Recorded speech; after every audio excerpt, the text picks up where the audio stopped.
So when I think about Goettl being around for 86 years, I couldn't be more proud than to be leading us into this next decade. Being a part of that legacy, the real exciting part of that is going in people's homes that know the Goettl name, not only the name, but the family. It's pretty cool.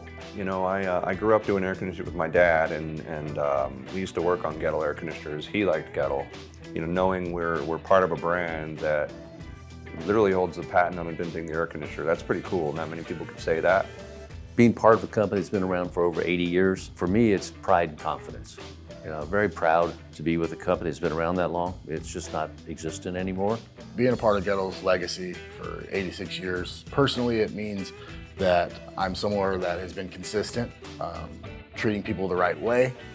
It's the security, knowing that they've been around since 1939 gives us the security for my family and for myself, knowing that we'll be around for another 8 decades. Well, being part of their legacy, it's important to me because I'm another person that's only worked at 3 companies, right? So being in that type of world really fits me. And so that's why I've been here so long at this point, you know, over 15 years.